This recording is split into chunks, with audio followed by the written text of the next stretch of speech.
So let me welcome you all as you settle in. It's lovely to see such a great turnout and to see so many of our fellows and friends and affiliates here.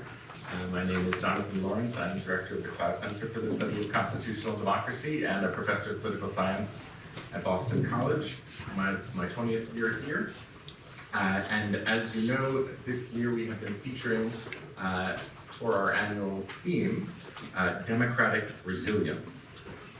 And we held our fall colloquium on that topic, which you can find in full on YouTube. That occasion, as well as this, is taking place with the co-sponsorship and support of the Global Ethics and Social Trust Program, which is led by, in part by Eric Owens, the Director of International Studies. So let me express my thanks to that program for their support. So democratic resilience. We have been focusing our attention in large part on how democracies survive, how they adapt, how they change, and given recent developments in several of the longer lasting democracies, we've naturally been led to examine cases of backsliding and de-democratization. But not so long ago, we also had high expectations for the continuing expansion of democracy, including in areas of the world with limited experience in broad contestation and/or political participation. So I'm very pleased to welcome you here today for a discussion of a very important topic that deserves greater attention. You can see here the region that we will be examining today, of North Africa. It's a region rife with potential. 230 million people living at a crossroads of European, Arab, Christian, Jewish, Muslim, and Berber cultures, and much more linguistically and ethnically and religiously, with centuries of experience of ethnic and religious diversity, with esteemed traditions of universities for centuries, and with a vast reservoir of human capital. The countries of North Africa can be counted in different ways, but Egypt, Algeria, Libya, Tunisia, Morocco, and sometimes also Mauritania is included, or Sudan is included, are today organized as either semi-presidential or presidential republics, or in the case of Morocco, as a constitutional monarchy. But they all refer to themselves as democracies, and they all hold regular elections. Nonetheless, the populations have limited electoral options and lesser enjoyment of the rights and freedoms associated with liberal constitutional democracy that would make those elections more meaningful. So why has this region, despite periods of hope, remained immune to successive waves of democratization? Well, one answer surely lies in the recent history of colonialism and the manner in which European empires ruled by themselves or by proxy, and/or the coalition in power when that rule came to an end, or that brought European colonialism to an end in each country. So the European withdrawal from North Africa was mostly complete by around 60 years ago, early 1960s, when the last troops and viceroys and consuls from Great Britain, France, Italy left Egypt, Libya, Algeria, Tunisia, and Morocco. And these same places, of course, had spent centuries under Ottoman rule or protection before that. So, finally, under self-rule, the post-colonial regimes of the late 20th century were distinctive for two things: economic modernization and secularization, often carried out quite harshly. But during the Cold War, geopolitical incentives prized stability above all. Some of these countries sought economic and diplomatic integration into the Western Bloc with the European community or the United States. Others remained unaligned or in Moscow's sphere of influence. But after the fall of the Berlin Wall and 9/11, right, so that the end of that parenthesis, it seemed like finally the obstacles of colonialism and the Cold War could finally be surmounted and left behind. And thus, in the 21st century, the region began to come into its own. Two periods of hope stand out. The first was around 20 years ago, in 2005, during the early days of the second presidential term of George W. Bush. So ideas that had been circulating in some conservative think tanks in the early days of the Bush presidency were finally given their moment in the sun. So when asking why the region had generated religious radicalization, the absence of democracy was frequently singled out. There were, however, of course, many other hypotheses worth exploring, but democracy became a kind of lowest common denominator to remake a region in a more friendly image at a moment when the US still stood at the apex of its power. But the American determination to lower the pressure in these pressure cookers took on genuine real-life form, and the United States wound up dedicating huge resources to these ends, in both blood and treasure, as the saying goes, towards democratization in the greater Middle East and also in North Africa. So we know that in Iraq and Afghanistan, this agenda was pursued through regime change, the spread of democracy through the use of force. And in 2005, it seemed like the US invasion and democratization of Iraq and democratic rule there might have a domino effect. But US foreign policy towards North Africa took a very different form. Right? It offered foreign aid and soft power and aimed to promote democratic movements and actors and NGOs. Secretary of State Condoleezza Rice traveled to Cairo and across the Maghreb. Now, it may be true that the Pentagon's marching band is funded around, more than even the Foreign Service Officer Corps, and it may be true that the amount of foreign aid dedicated to democratization in the Middle East and North Africa was only in the hundreds of millions rather than the hundreds of billions, but there were still $100 million or more each year going to support a strong civil society, literacy efforts, women's rights, access to elections, notably through something called the Middle East Partnership Initiative, which was led at the time by Liz Cheney. So some of those that were supported by the United States may have well been doomed by their association with us, but that assistance also helps others to survive. And others yet have simply maintained their own momentum through their own grassroots legitimacy, their own philosophical or ideological underpinnings. And that brings us to the second period of hope that came in the early 2010s and its aftermath, which is what we're going to hear about largely today. And so I'm referring, of course, to the Jasmine Revolution, the Arab Spring, the February 20th movement, and the Haraka, and so much else that we will hear about today, and the hopes and disappointments that followed, and the quest for democracy that is still ongoing. So to guide our discussion today, we will hear from two international figures with deep scholarly and practical experience. I'm delighted to welcome our guest, Dr. Youssef Chahed, the former Prime Minister of Tunisia, where he served from August 2016 to February 2020. Throughout the Tunisian democratic transition, he advocated for freedom of speech, freedom of the press, other civil liberties, and during his time in office, he passed several momentous laws against violence against women and towards the mitigation of racial discrimination. He was also the first Tunisian leader to launch both an anti-corruption and an anti-terrorism campaign while navigating severe fiscal and economic challenges. And he was also the youngest Tunisian prime minister and the longest serving since Tunisia's democratic transition.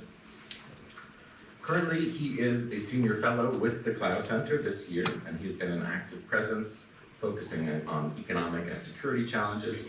We're very honored that he is with us today. He will be speaking second, whereas first to present will be my friend and colleague, Professor Mohammed Hashas, and we are also very pleased to welcome back to the Clough Center. Professor Hashas is a prominent scholar of modern and contemporary Islamic thought and a professor of political science at the University of Rome, Tor Vergata, in the Department of History, Humanities, and Society.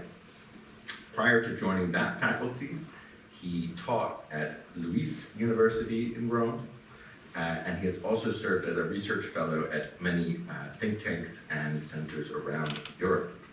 He's the author of several books, but his most recent publication, which I will just bring your attention to, is Contemporary Moroccan Thought, which is a major contribution to intellectual history. This is a compilation of essays from prominent Moroccan philosophers, theologians, sociologists, and anthropologists on a wide range of subjects ranging from international relations to literary cultural studies and theology. And it is prefaced with a lengthy introductory essay that contextualizes the whole volume and is really a book unto itself. So please join me in welcoming my two esteemed colleagues, and thank you for being here.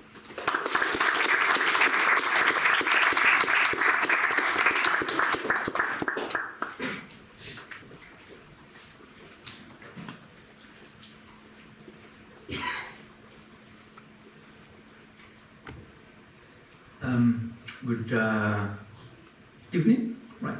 Afternoon, evening, everyone. I'm very pleased to be back to Boston and to Boston College and to Clough Center. Thank you very much for the generous introduction, Jonathan and Lawrence. I have a couple of slides beyond the time limit I have, but we'll try to go a couple of them and try to leave some for discussion. The major, excuse me for some timing.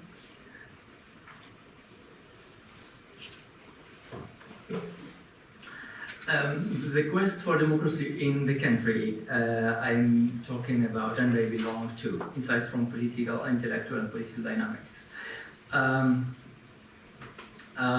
We'll have an overview, political overview, intellectual overview, but with some statistics we'll go through quickly, and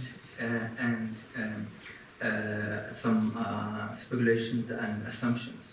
But since I do intellectual history mixed with interest in political dynamics, I can start with some leading politicians in modern Morocco, modern and contemporary Morocco. Alaa al-Fassi was a great figure from the 1930s. And he died in the 70s, but his legacy is respected by everyone, despite different ideological and intellectual dynamics. His defense of liberty is present in various of his texts, and one of his quotes I like most is this one, which resonates with a number of European philosophers, modern philosophers.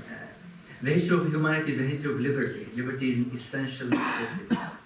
Then, on terms of democracy, I chose this one by Al-Wazani, a peer and also competitor and friend of Alaa al-Fassi. Both of them founded the first nationalist party in the 30s in the colonial period, and later on they took a slightly different path. Al-Wazani says, what I call ideal democracy means that we have to choose for ourselves the best of democratic practices, namely the most suitable in terms of regime, the most convenient in terms of method, and the most useful in terms of fruits. And he has been writing about that for decades until his death. Alaa al-Fassi, since the topic of democracy besides liberty, elsewhere he speaks of and defends the idea of constitutional monarchy. From the late 40s and early 1950s in his magnum opus, Self-Criticism. And then one of the major philosophers and also later on diplomats of Morocco, Ali Oumlil, well read in the Arab world, and founder of various human rights initiatives in Morocco, Tunisia, Egypt, and elsewhere. He says the struggle of the Arab intellectual has to be first and foremost struggle for democracy. Now, as a kind of overview of the constitutional life in Morocco and politics, these are what I consider three major phases of constitutionalism in the country. The first one in the pre-colonial period, 1908, colonial protectorate 1912, officially until 1956, 44 years. And then the first constitution in 1962, in which, in a way, in the country, the king, the monarch, who has huge support and loved by the people, the first constitution speaks of two chambers, and that's one of the first, besides Tunisia, constitutions that defend political pluralism in the country, and that allowed the opposition to be in, to rule with the king. Although at certain moments, for various geopolitical reasons, internal reasons, the constitution was frozen because there were two coups d'etat in 1970 and 1972. That's why the two chambers a number of the two chambers were appointed by the king, and few others were directly elected by the people, and this was frozen in the coup d'etat period in the 70s. And then the second period, from 72 to 96, there were three constitutions. Each one is an improvement on the other, but still there were deadlock moments, detailed aside, and we can leave that for the discussion. In the 90s, with global changes, new liberal world order, and also economic problems in the country, the monarch had to give space to the socialists, who have been an important democratic voice throughout the so-called Iron Fist or Years of Lead, which are the late 60s, 70s, 80s, and then the openings from the early 90s. In 96, the new constitution and a promising constitution, and the socialists come to power, and they share the power with the king since then. It's considered cohabitation, but for others now in history, considered cooptation and limitation of the power the socialists had at the time, and the role they played, the major role they played in democratic life. So culturally, despite the difficulties the country went on, it's considered the most prolific, creative, literary, cultural, philosophic period in Moroccan intellectual history. And the book, as Jonathan mentions, refers to that period, before it and also after. Sometimes creativity is, we discover creativity in difficult times. It's where the moments and scholars try to find ways out of the iron fist. Then comes the different moment, the Arab Spring in the region and the Moroccan Spring, to which the monarch responded quickly. After a month of demonstrations, a new constitution was drafted and voted for with a majority around 70%, and that has limited some powers of the king, but he still rules and reigns. Reigns and rules.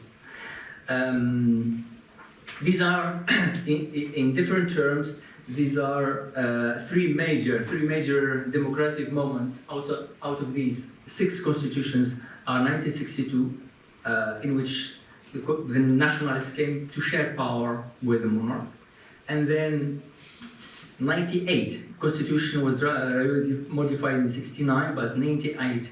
The socialists come to power and they share power with the king.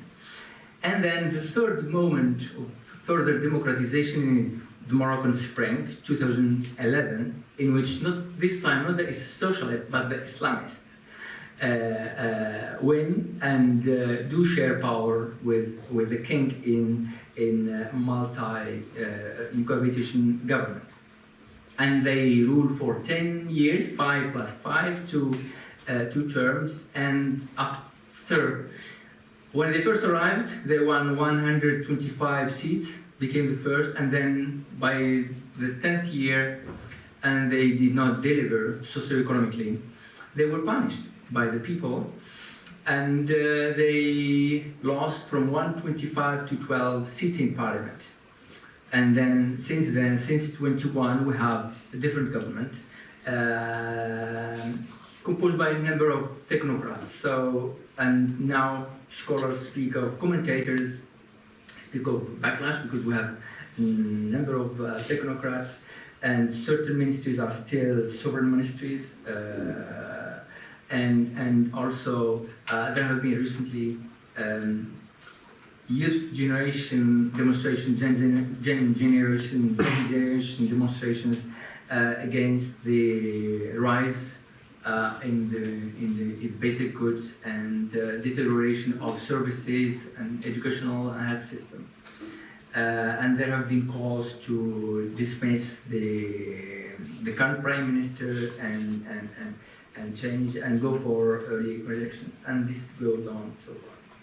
But there is another regional element that I would like to consider as potential democratization movement, which is the Sahara issue and the UN Security Council resolution of the 31st of October, just a few days ago, which Morocco has celebrated as a positive resolution that would lead to solving the Sahara conflict, which has lasted for at least 50 years, and in that sense would give autonomy to the Sahara region.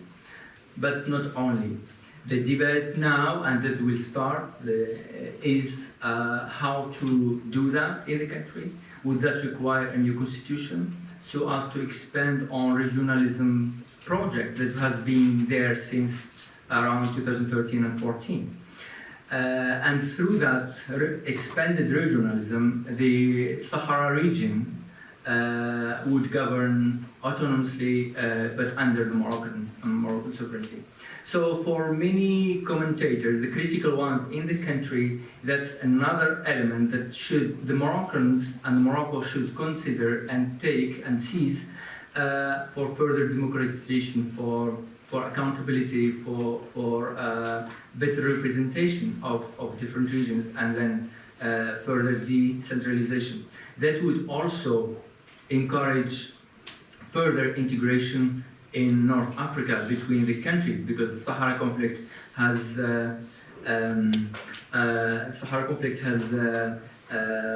blocked the socio-economic integration in the region since 1994, and makes the whole region lose between 2 to 3% of annual economic growth, and opening up through this resolution could be beneficial at various levels.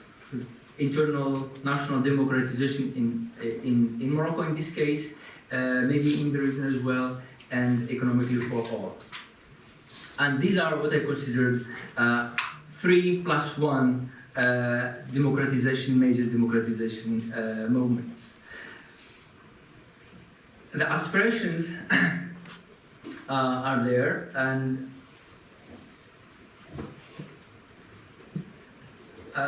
but why there is such a demand for democracy?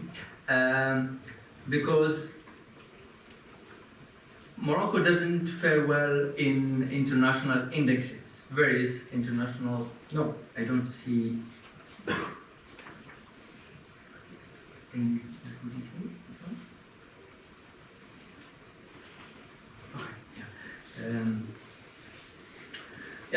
In democracy index, Morocco with Tunisia stand as hybrid regime, while the other countries in the region, besides Egypt, are considered authoritarian. The differences in the score is minimum from each year to the other, which means, well, hybrid regimes characteristics. Well, there are electoral process is for the last couple of years is not rigged, but still broadly not rigged, but still the fact that there is no electoral commission, independent one that runs it, puts the results under question, because the Minister of Interior runs it, and we can say a few things about that further, and proposals to govern and lead these electoral changes and laws for the next elections in 2026. Hybrid regime means that the judiciary is not independent, there's widespread corruption, there's weak rule of law, political opponents and the media face harassment and pressure from the government or the deep state. There's less developed political culture in general, there's lower level of participation in politics, and there are more issues in the functioning of governance compared to flawed democracy. And all these are symptoms that the Moroccan case suffers from.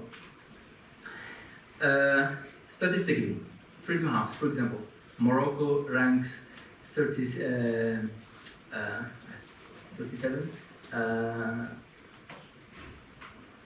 out of 100. In Corruption Perception Index, Morocco scores 37, ranks 99 out of 100, which is a lot. Comparisons, I would skip that for time. Why Morocco matters?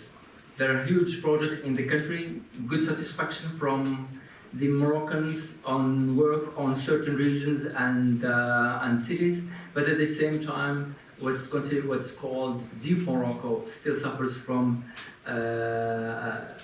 structural problems in terms of infrastructure in all sectors. We still have nearly 5 minutes. That's why, because the symptoms of this dissatisfaction has grown up since the Ukraine war and COVID-19, rise in inflation. Added to it the continuous drought, which has gone for about 6-7 successive years. Increased social disparity, rise of unemployment, and corruption levels. That's why there have been a couple of protests since 2016. Its leaders are still in prison, at least, and especially one of their iconic figures, Nasser Zafzafi, for 20 years. Now he has spent about 8. And then recently there were other social protests I hinted at in the beginning because of lack of either water services in certain rural areas or death of women when they are giving birth, about 8 in Agadir Hassan II hospital. And that led to online gatherings and then social protests led by then generation. And again, some numbers about Human Development Report. Morocco does not do well in that 120 ranking out of 193 countries. Compared, it does worse than its neighbors, Algeria and Tunisia, and they skip numbers in terms of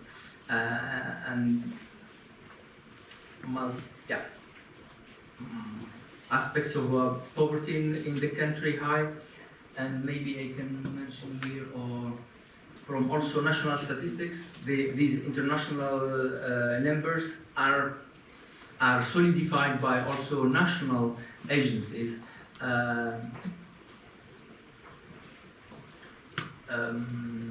and monetary fund members, the GDP per capita is very low in the region, about $5,000 per year.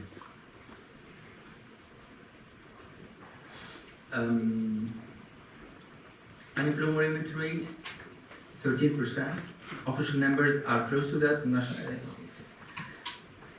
But if you consider that 13%, it seems maybe not much, but if you go into the details, it's much, more than that.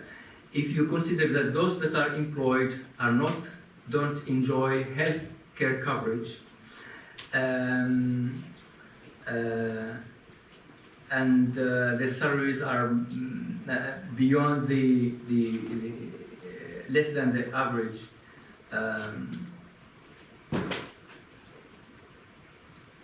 Yeah, these are also statistics from national agencies that say that the 13% that is spoken about as unemployment, and if you consider the 70% that are covered, 70% don't have medical coverage. I will go a little bit quicker. Yeah, that's why there is a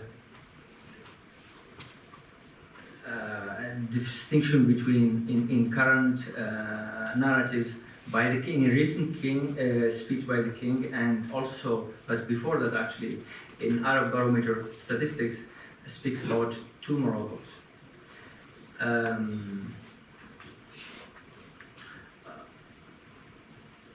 Arab Barometer 2024 says there are two Moroccos, one for the wealthier and better educated, and another for the poor and less educated.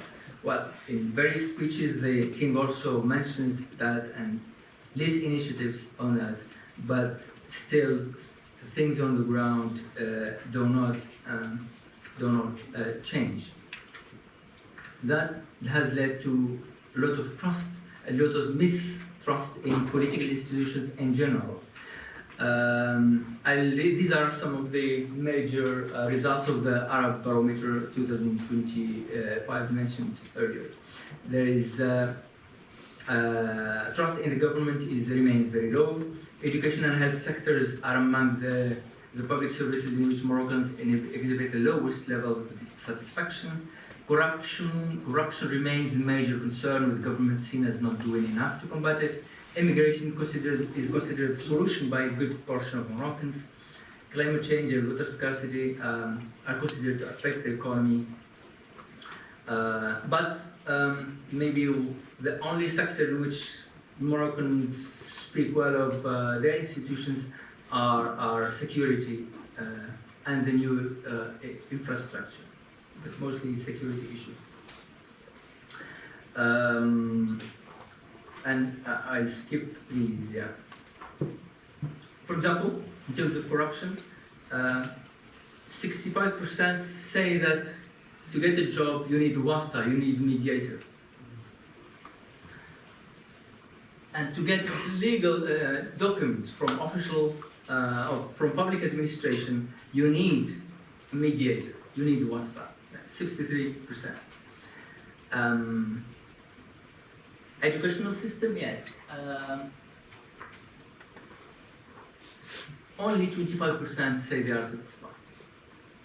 Health care system, only 35% say they are satisfied. Which are low levels, trust in civil society organization. Yeah, maybe besides security, civil society is the only other body that is trusted in the country. There is 70% of trust of civil society organization. I am trying to see, because I wear glasses and the computer is small here.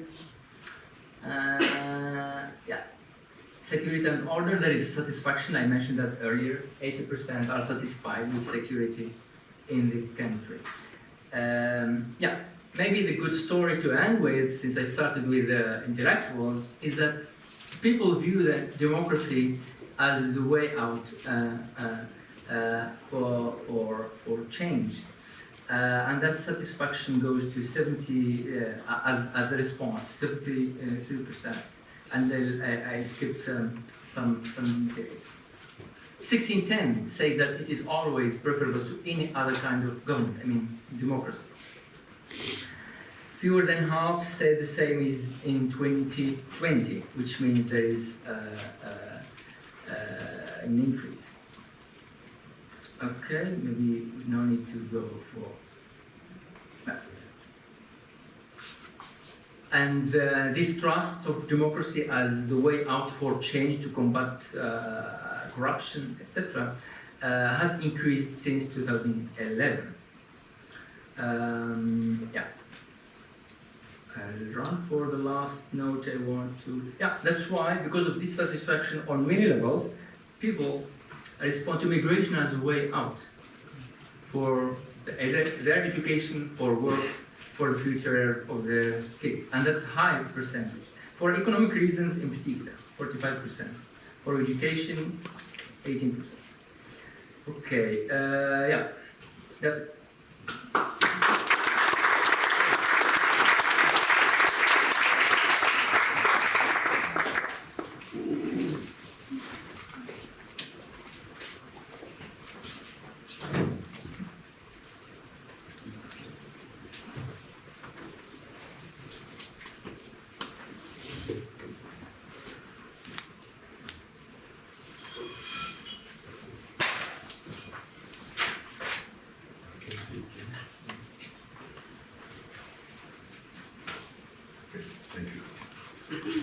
Good afternoon, everyone. I'm deeply honored to be here. It's always a pleasure. Thank you, Jonathan, for the invitation. I will try to speak about the democracy in North Africa, mainly about the second period, which is the Arab Spring, that started in December 2010 in Tunisia, when a street vendor immolated himself in Sidi Bouzid, and this created a domino effect in the region. The slogan at the time was "Shab Yurid," the people demand, and "Dégage," get out. And in this domino effect, as I mentioned, overthrown several regimes. Ben Ali in Tunisia after 23 years in power, Hosni Mubarak in Egypt, Muammar Gaddafi in Libya, and Ali Abdullah Saleh in Yemen. But quickly after Arab Spring, this parenthesis was closed in many Arabic countries. Only Tunisia showed some resilience, and the democracy survived for a decade. And despite the fact that the prerequisite, there was no condition at that time if we refer to the political science theory, the revenue per capita was less than $4,000. So Tunisia, no one was expecting that this democracy could survive even for maybe 5 or 10 years. And the question is how this democracy survived, why this democracy survived, and then of course I'll try to compare with Egypt, why in Egypt the parenthesis was closed after just 18 months. So after the revolution, there was the organization of elections in Tunisia, in Egypt, and we saw the rise of what we call political Islam. Islamist movements won election in Tunisia, in Egypt, in Morocco. Those political victories were a little bit unexpected, maybe for many people. And it turned to be the rise of political Islam. Political Islam are movements that believe that the state needs to be ruled by Islamic law, and if the Muslim country failed, it is because they take a lot of distance to the religion. I mean, this is of course a short definition. Mohammed maybe of course, and Jonathan can speak a little bit. So in Tunisia, we have our election in like 9 months after the revolution, after Ben Ali left, and the Islamists won the election and formed what we call the Troika regime, composed by a coalition of the Islamist party, the main Islamist party, Nahda, with two small secular parties. The Islamists won the election by 37% of the vote. And immediately you can see that this contrast with Egypt, where the Islamists won with 71%.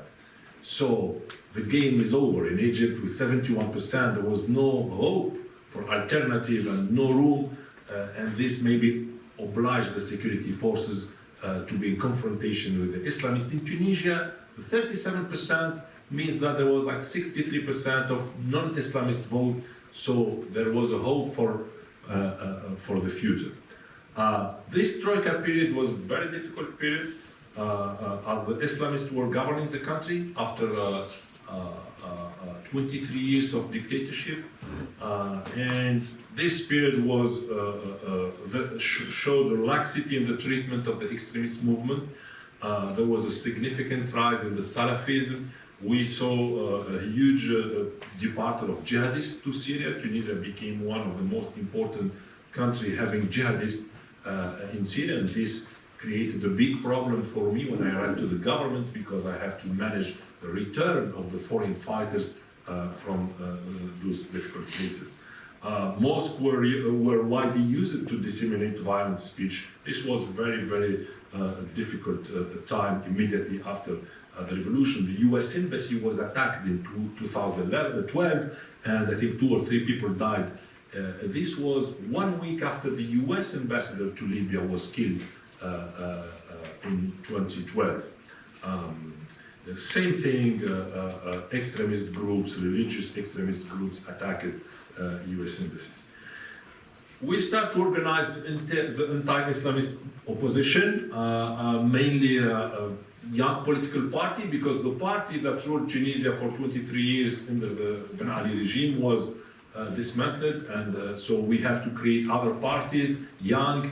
I created my own political party, and so, but mainly the anti-Islamist opposition was led by the labor unions, women's rights movement, and there we spanned a strong confrontation between secular and Islamists. This was one of the most important steps when this is a leftist leader, Shukri Belaid, was assassinated. In the history of Tunisia, there was really almost no political assassination. So this was a shock to the country, a political assassination of a leftist leader. Few weeks after, there was another assassination in July 25th. Mohammed Ibrahimi, another political leader, leftist, opposing the Islamists, so the tension was really high. And this happened exactly when Abdel Fattah al-Sisi in Egypt, the defense minister at that time, overthrew Morsi regime. The Muslim Brotherhood were ruling Egypt. There was also massive demonstrations in the streets, and then there was a regime change. This was a very important point that impacted the behavior of the Tunisian Islamists. So this is a picture of the confrontation. After the second assassination, we create what we call the National Salvation Front. We try to unify civil society, NGOs, everyone, political party. We had only one goal: to make this government live in power. Because initially, when they came, they had a mandate to write a constitution for 1 year. Then we were here in 2013, so we consider that they went beyond the goal and the mandate they had. And the Islamists also created another sit-in, so the confrontation was almost there. And in August 2013, the president of the Assembly, of the Constitutional Assembly, decided to suspend the work of the Assembly under this pressure. The Islamists agreed because of what, as I mentioned, was happening in Egypt. And then kind of a miracle happened in October 2013. There was a quartet led by civil society, mainly UGTT, which is the labor union in Tunisia, with the Bar Association and Human Rights Association. They create what they call a roadmap in order to finalize the vote for the constitution and create a roadmap for the next election. And this really calmed down everything, since now we know we have a date, we know when the constitution will be drafted and when the election will take place. January 2014, there was the vote for the constitution. It was voted by a large majority. So the democracy survived from 2011 to 2014. Those were 3 difficult years where most of the other countries of the Arab Spring showed, they experienced failed in their democracy. The Tunisian democracy succeeded and survived, let's say, despite all what I was mentioning, and I'll try to explain quickly why we survived versus Egypt and other countries. I think there was 2 main reasons for that. The main reason is what I call a long history of reformism. Tunisia have a deep tradition of moderate and peaceful Islam. And as I mentioned, we see that in the vote. As I mentioned, the Islamists won just by 35%. It is an important number, but it is not an absolute majority. It's not only, I think, also, of course, the electoral system contributed a little bit to that, to avoid having a large majority. Because if the Islamists in Tunisia won with 70%, maybe it would create another trajectory. Maybe the process would stop there. Maybe the security forces were more able to intervene. As I mentioned, the fact that they won with 37%, because people also were not really were considered that they're Muslim, but they do not want anyone to teach them their religion, especially the Islamists came from outside, they were exiled or they were in jail, so they did not really know about the reality of the country. So I think this long history of reformism that created a moderate and peaceful Islam make Tunisians refusing to vote to this hard version of Islam that the Tunisian Islamists bring immediately after the revolution. Later they understand that this will not succeed and they try to update their speech and their language. So this is due to the Tunisian modernization with high education level, with strong women's rights. Women played a huge role in the survival of the democracy. They really support the anti-Islamist movement. They were the most important voter in the 2014 election. And of course, there is a man behind that, President Habib Bourguiba, who was not a Democrat, but who was a reformist, and he helped, he is the founding father of the country. Those were some achievements that he did that really created Tunisian personality, the code of personal status, who was enacted really early in 1956. It is a document that abolished polygamy and repudiation. It enabled women to ask for divorce, also to vote. Tunisian women can vote before some European countries, really early. Bourguiba was really a leader that believed in human capital, and I invite you to read the speech of Bourguiba in Jericho in 1965 regarding the Israel-Palestine conflict in 1965, when he traveled to Jericho asking the Palestinians to accept the United Nations partition plan. And of course, that time, Nasser and the Arab leader cut their relation with Tunisia because Bourguiba was really a strong person and a visionary. He has a long view, and he says politics is a balance of power, so you need really to balance the power before engaging in any conflict. So I think this person and the legacy and the reformism also before Bourguiba helped to have this modernization and this spirit of reformism. Another point is the civil society. The Tunisian civil society was diverse, independent, and non-Islamic compared to Egypt. In Egypt, the civil society is less developed than Tunisia, including in the dictatorship regime. There was a civil society in Tunisia, and this civil society was not Islamic civil society. And this helped a lot the political party because it created what I call bridges between civil society and secular political parties. and it is the UGTT. This is a very strong union in Tunisia that played a role in confronting the hegemony of the Islamists in the beginning, pending for the creation of political party, and they take time to organize themselves. So I think this diverse, independent, non-Islamic civil society was really an asset for Tunisia compared to Egypt, where the civil society was controlled by the Islamists. So in Egypt, I think the civil society, the political party who won the election with 71%, they were in direct confrontation with the army, and the process was stopped immediately. In Tunisia, this showed that there is an alternative, there was a hope, and this is exactly what happened in 2014 when the secular, the progressive camp won the election against the Islamists. So, and then it's another story. I can speak for hours. Maybe I have to stop here. Thank you very much, and we'll continue for the discussion.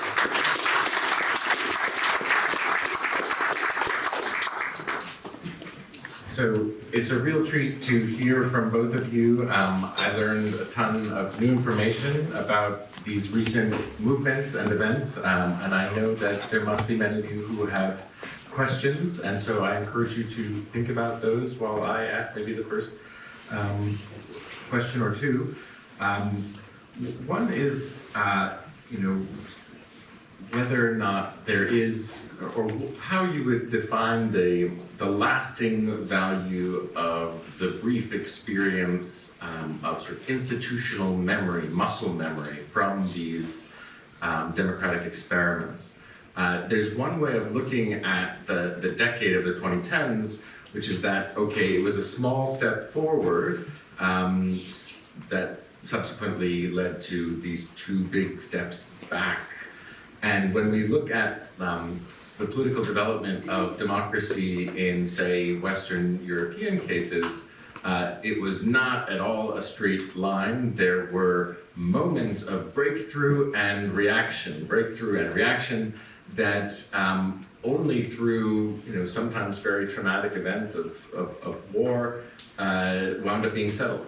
So if you were to look at these sort of modest openings, or these experimentational periods, where would you place them in that perspective? Yes, I think. Can you? Yes. Yeah. Now it's working. Yeah, I think those were very important experiments.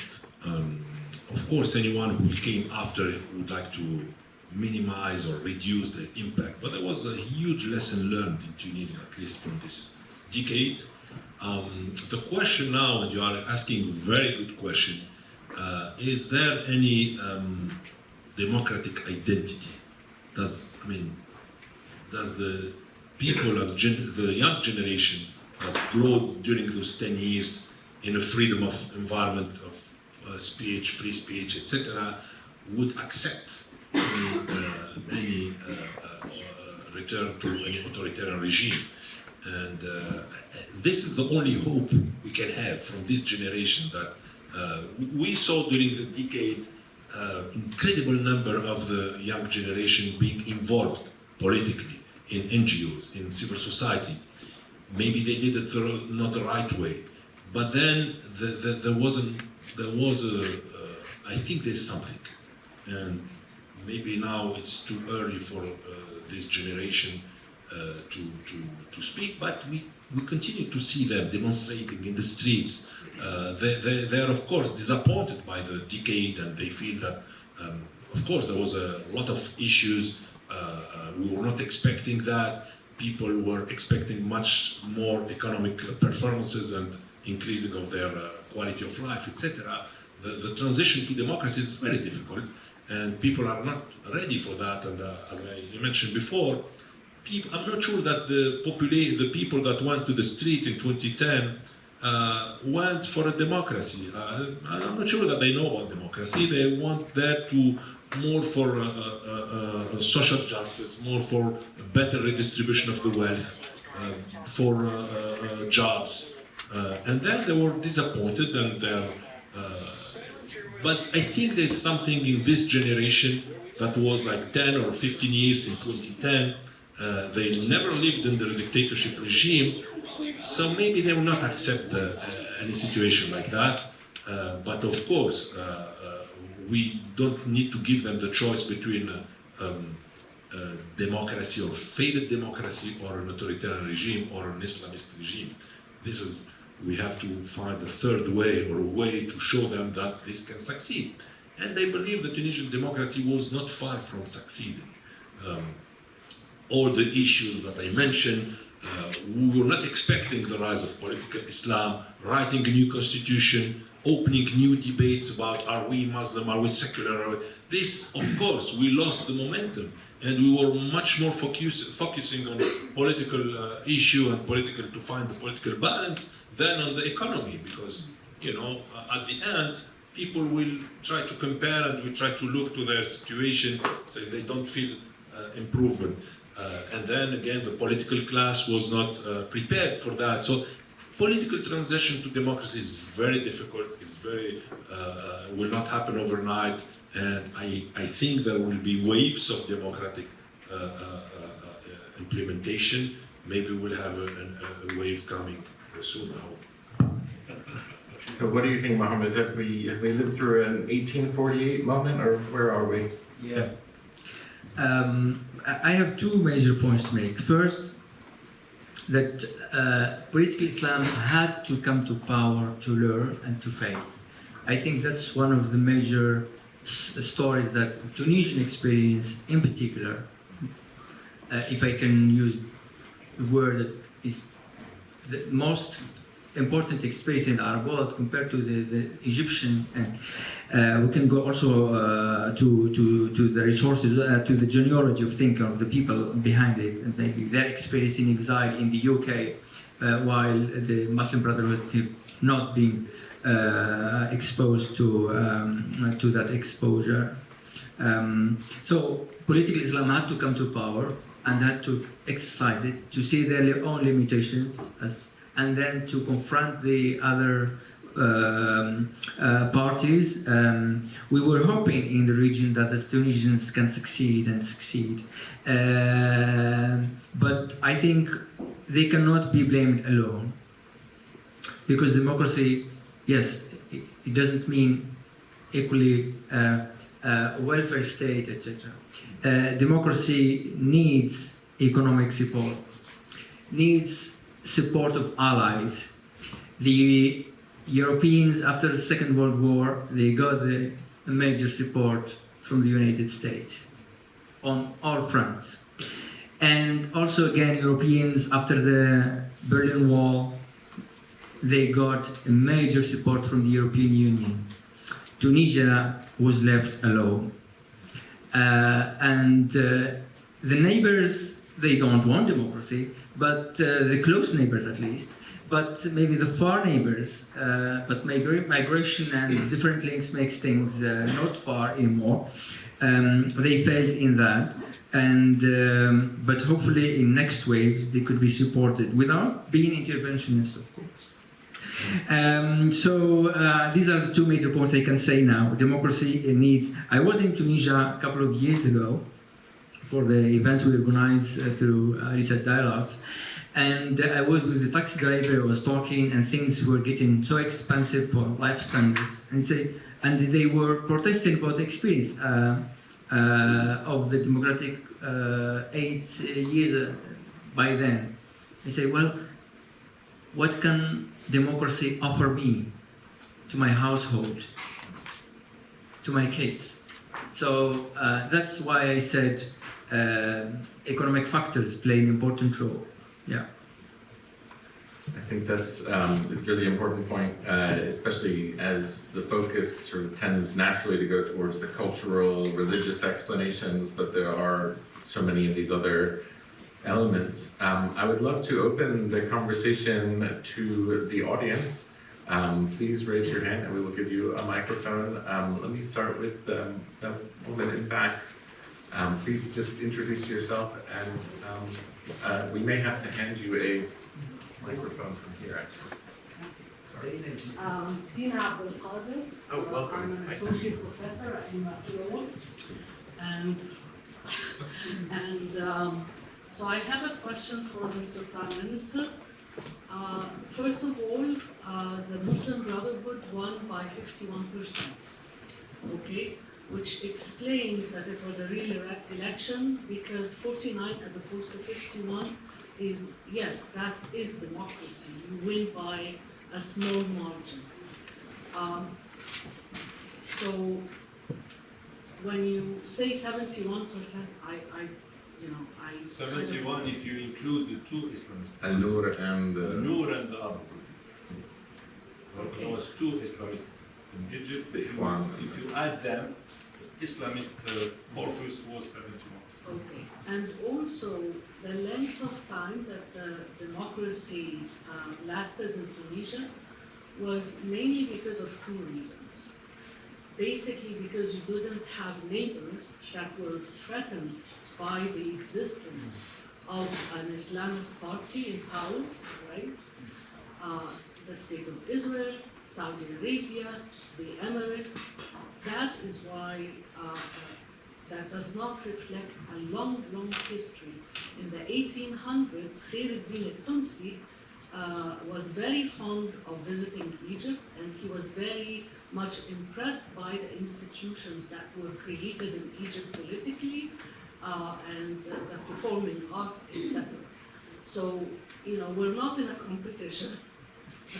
So, but mainly, I think that we need to also, the second point, understand that the leaders in power, right? Al-Ghannouchi played a central role in letting go of the Renaissance, and therefore it was more peaceful. But whoever studies history of the Muslim Brotherhood in Egypt, and especially with the military controlling 70+% of the economy, would know that it was a survival struggle. That there was, with all due respect, you don't have the same kind of military, and the economics of it is not the same. Okay.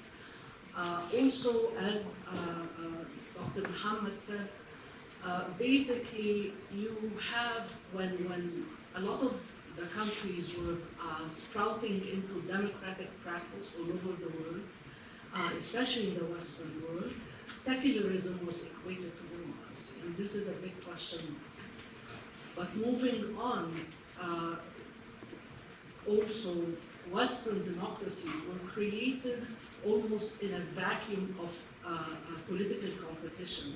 That is to say, none of the other states interfered in their creation of democracy. Thank you very much. Okay, we can return the microphone.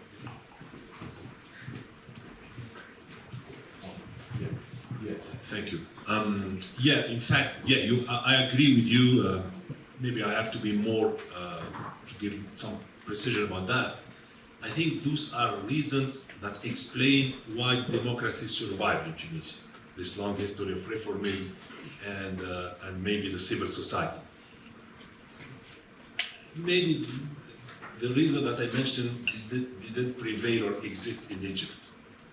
But that does not mean that there is not many other factors that explain why it didn't succeed in Egypt, or the military, the neighbor, the economy, etc., etc. But those are, I think, for example, for the civil society, it played a huge role in the survival of Tunisian democracy. I think this civil society, we can find a similar civil society in Egypt, and maybe if we find, can play another role. So and the history of the Muslim Brotherhood is not the same, of course, in Tunisia or in Egypt. So those are factors that explain the Tunisian survival. And every time I'm trying to see if these factors exist in Egypt or not. So I think they don't exist, but of course many other factors explain, as you mentioned, the trajectory. Thank you. Next, we have a question from Sima. Mohammed, please. So I had a question about this tendency to political Islam, since you have said that political Islam was something that during Arab Spring it should have been experienced in order that people could move beyond this idea. I was wondering, because it wasn't like the first time that this idea raised, at least in Iran in 1979 we had Islamic Revolution, and frankly speaking of like around 2011, 2012 we have been through lots of sanctions, we had economic instability, there were major human rights violations, and despite all these facts, this idea of political Islam is still found attractive during the Arab Spring. So I was wondering how can we anticipate in the near future, despite all these failures, it is still like people doesn't have this tendency towards it.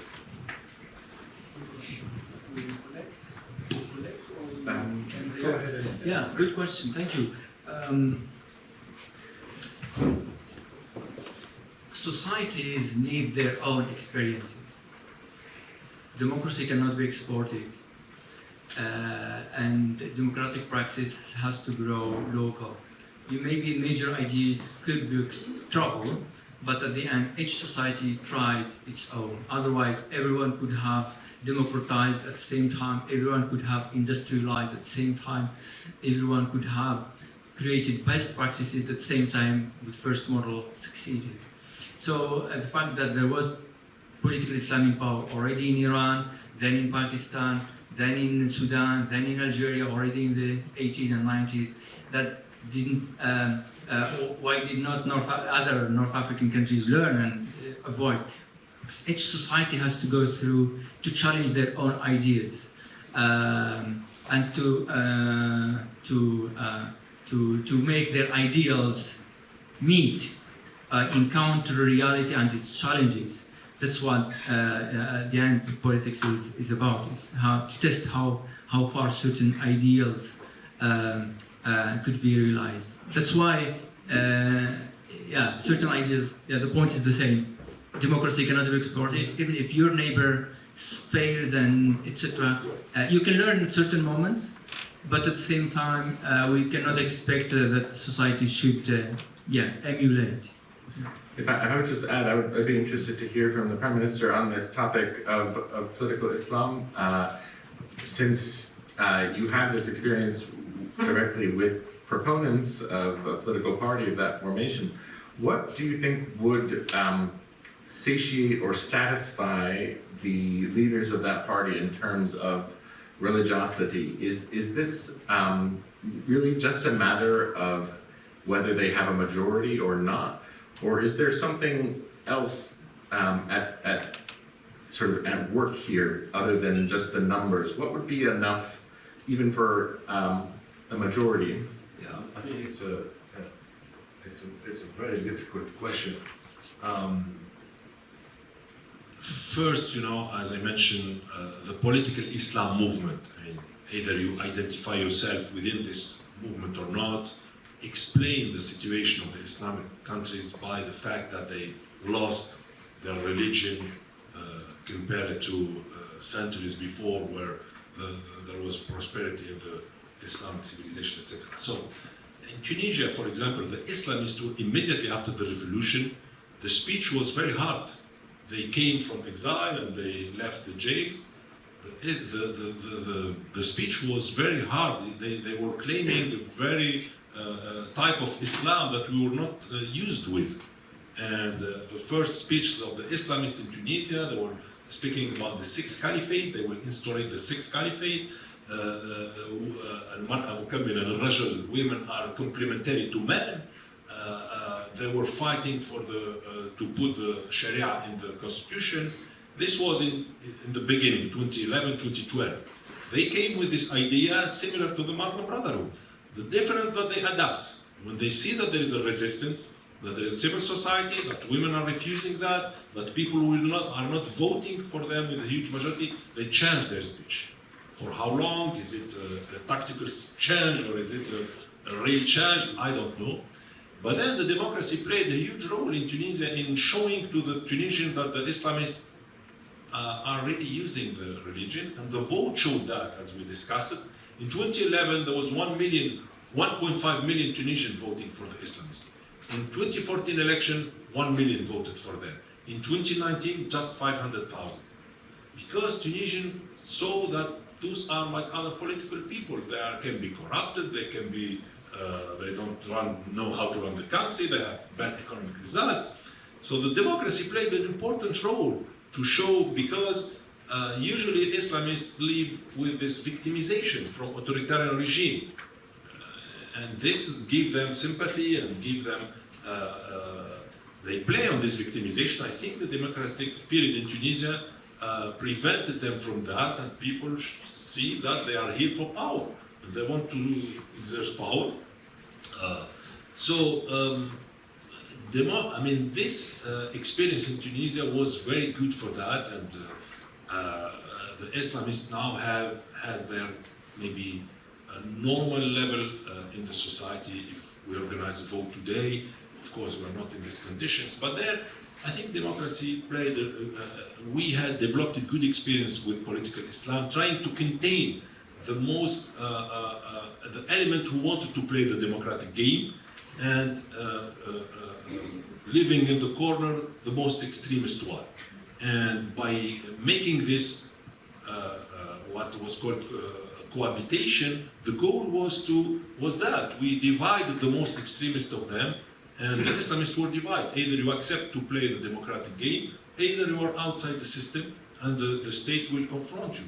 And this is what happened, because immediately after the revolution, the spectrum of Tunisian Islamists went from Nahda to the Ansar Sharia, who created this who did this assassination, etc.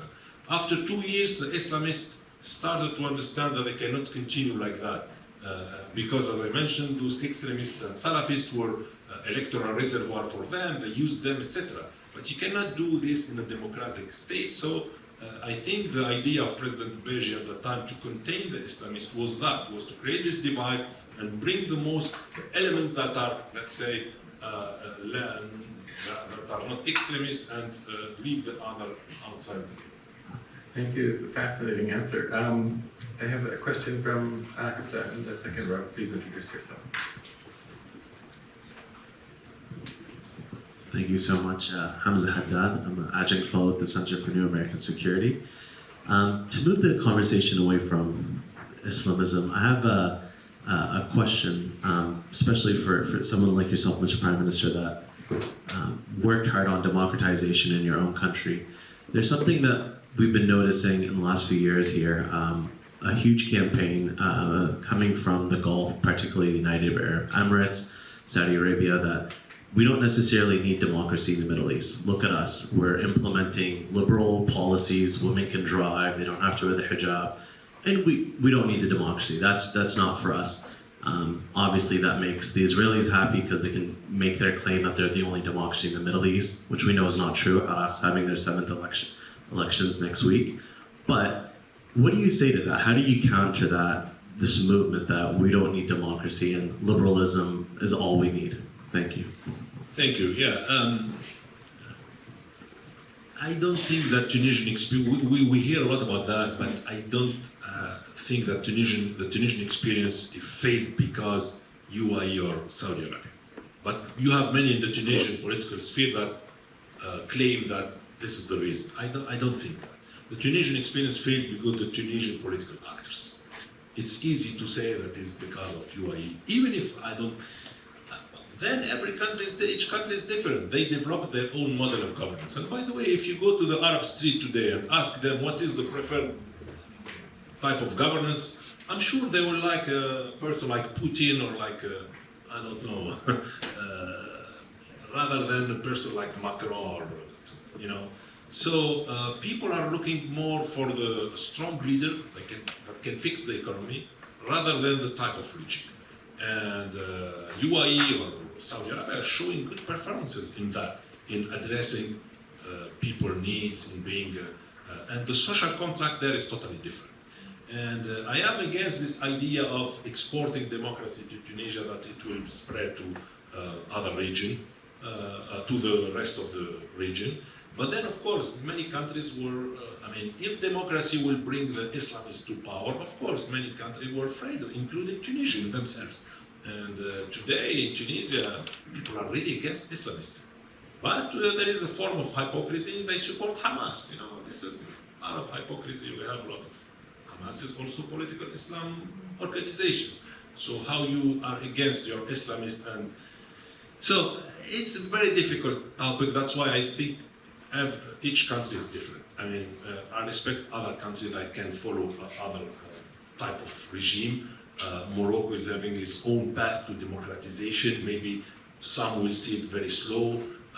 The Tunisian one failed because it was we were asked to make a change in so short time. People were not used to democracy, to freedom. I remember immediately after the revolution, we see behavior of people. They thought democracy. I cannot pay my bills. This is freedom. And we saw a lot of things like that. So it needs education. There is a learning curve in democracy. It will not happen overnight.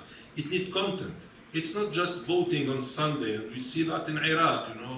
Democracy. It's really and what happened in Europe or in the US. It's a long tradition. It's a longer. And it is waves of democracy, of democratization, and that's what I was saying. I hope this identity will be created step by step. This is the only hope we have. Otherwise, many. It's not me, but if you ask people, they're looking for the strong leader, no matter if he is really exerting democracy.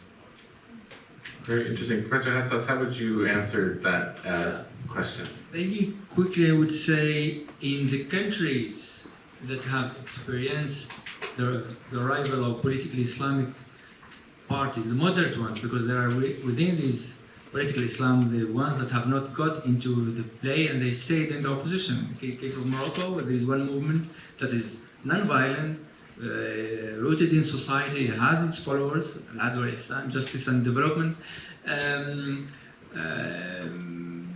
but they are not integrated into the political game. But the mainstream, the others that experienced the politics for 10 years, I think in such cases we are moving into post-Islamist society, which is an old term, has been used for the Iranian society, looking at society, the individual's relationship with religion, and not to top-down politics per se. States can all the time use religion because they monopolize the religious affairs ministry, etc. But in terms of society, people do learn that Islamist parties cannot deliver the way they promise and cannot also apply what they think they can apply in terms of certain conservative laws, because they do understand that society is moving, society is dynamic. People say they are Muslim, but they don't have the same interpretation even with the Islamists. So, and the Islamists that have failed in responding to socioeconomic factors, then in that sense they also fail in other elements because they lose that trust, and they do understand at the same time that there are certain things beyond them and that society is moving. People can say, yes, we can now still support the Islamists in Morocco because they have failed, but we are not expecting the same thing that they expected 15 years ago, before they tested power. And then you have a Minister of Justice of the Islamists come in and to speak about personal liberties in Morocco, and they justify them again using religion itself, but at the same time saying that this is what society is about. So they become more pragmatic and they ambient it, or if you can contextualize it, and reread their own ideology in the light of their in contact with society and the challenges that they have seen in states, relations with the world, etc. So yeah, I think that's why experimenting politics is the first thing that each society in the region needs, and the change comes, gradual with its challenges. Thank you. I saw a question, was it Ciro? Do you have it? No? Is there anyone? Yes, Chandra Malampali, our visiting fellow, senior research fellow, right here, third row.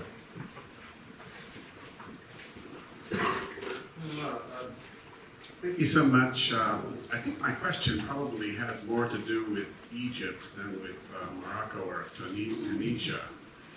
And I'm wondering if there isn't a sense in which we're creating a monolith of politicized Islam or Islamism. And I'm wondering if there's a way of perhaps interrogating this narrative that politicized Islam is a phase that needs to happen and that it needs to be replaced with something more democratic. I'm not saying that's wrong, but I'm just wondering if we can't appreciate that there are some goods that are being delivered by a Muslim Brotherhood, social services, that there is a vacuum after the toppling of a dictator that is filled by a religious party, because that party carries organizational capital and some sort of name recognition and some sort of other religious goods that they're offering to people. So my question is, what are the felt needs that are being delivered by a religious and political organization that people respond to very immediately in a time of political transition or chaos?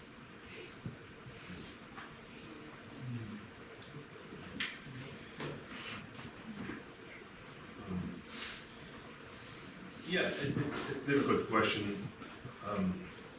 I think we need to address political Islam, because what's happening now, I mean, if you want a democratic regime in any Arabic country, people will vote for Islamists. Depend of, and then you have different relation to violence, to extremism, to from the Tunisian Muslim Brotherhood or Tunisian Nahda to the Egyptian Muslim Brotherhood. There are differences, but you need to address this issue. And how we address that in the Arab world, including in the Western world, we want to ignore this problem. We don't want to see that. We put them in jail. 23 years in Tunisia, years in Egypt, in Syria, etc. The first democratic election we did in Tunisia, they won. Same in Egypt. If you want to live in a democratic environment and democratic country, you have to address that. And this was the sense of the Tunisian experience, trying to contain them. That's why I'm saying it was very important for this experience to succeed, to have a successful model, how we contain the Islamists. Otherwise, you are telling to a population, you have the choice between an authoritarian regime or an Islamist regime. And we should claim another option. It's included for the youth. So it's not easy, but I think by refusing to address this important issue, people, tomorrow you ask people to vote, you will have, it depends on the countries, but you will have a faction or proportion of the population that will vote for Islamists for ideological reason.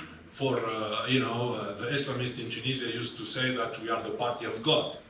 So if you don't vote for us, you are not Muslim, etc. So, and then it depends on the level of literacy, etc., etc. So I think first thing you have to address this issue if you want to live in a democratic country. This is an important issue, and including the leftists in our country, a lot influenced by Europe and European, etc., that reject this.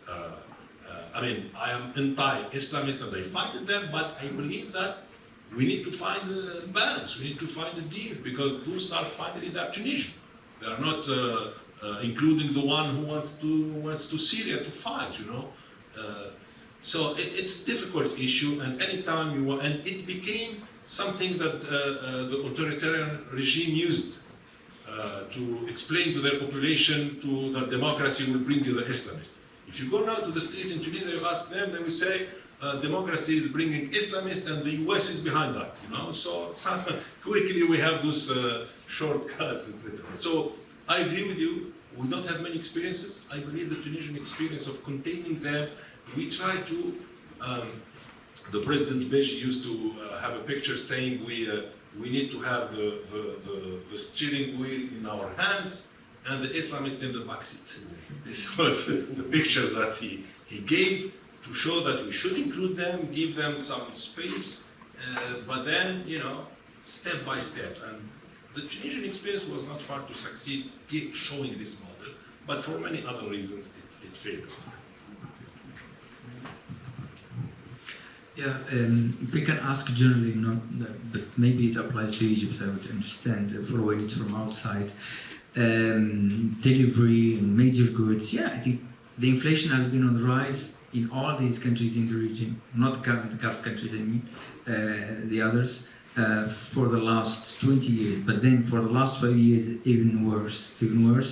And people do compare. They have a lot of migrants abroad. Each family has 1, 2, sometimes 3 people abroad, and they do compare the purchase power each year.